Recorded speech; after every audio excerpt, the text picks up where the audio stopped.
ఆ రకంగా వారు మరణాంతరం ఆ రోజు ఆ ప్రభుత్వం స్పందించి ఆంధ్ర రాష్ట్రానికి ప్రత్యేకంగా తెలుగు వాళ్ళ కోసం ఏర్పాటు చేయడం జరిగింది. అదే రకంగా 1956లో భాషా ప్రయుక్తుల రాష్ట్రాల పేరు మీద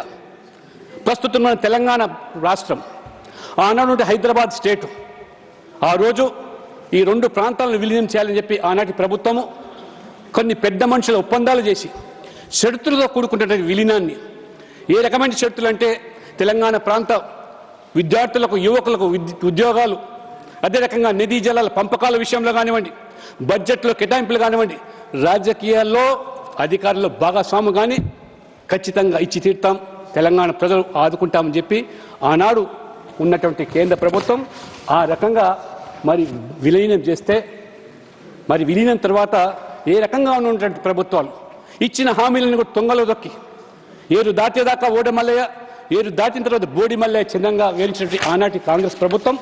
చివరికి 1969లో విద్యార్థులు, యువకులు ఇచ్చిన హామీలు ఏమని చెప్పి నిలదీస్తే తూటాలతో కాల్చి 369ని పొట్టను పెట్టుకునే చరిత్ర ఆనాటి కాంగ్రెస్ ప్రభుత్వాన్ని.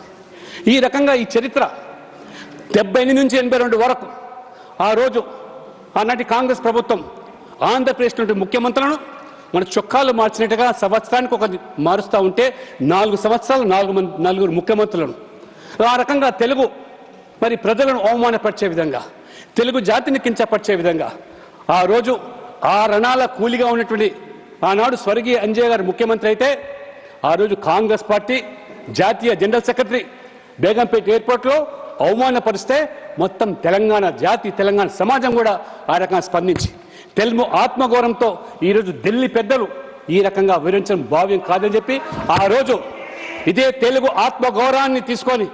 మరి ఆ రోజు విశ్వవిఖ్యాతిగాంచినటువంటి నట సార్వభౌమైనటువంటి ఎన్టీ రామారావు గారు తెలుగు ప్రజల కోసం తెలుగుదేశం పార్టీని స్థాపిస్తే ఆ రోజు ఏ రకంగా ఆనాటి ప్రభుత్వం కాంగ్రెస్ పార్టీ మరి మడబదిప్పినటువంటి ఎన్టీ రామారావు గారు కాంగ్రెస్తో మరి ఆ రకంగా తెలుగు జాతిని, తెలుగు ప్రజలు అవమానపరిచిన దానికి మరి పార్టీ ప్రాంతీయ పార్టీ అయినప్పుడు కూడా దేశ ప్రయోజనాల కోసం పాటినటువంటి పార్టీ ఎన్టీ రామారావు గారు. ఆ రకంగా మరి ఎన్టీ రామారావు గారు ఈ యొక్క కాంగ్రెస్ పార్టీ విధానాల పట్ల నిరంతరం పోరు సల్పి ఏ రకంగా దేశవ్యాప్తంగా కూడా మరి ఆ రకంగా కాంగ్రెస్ ఇతర పార్టీలన్నీ కూడా గొడుగు కింద తీసుకొచ్చి ఈ కాంగ్రెస్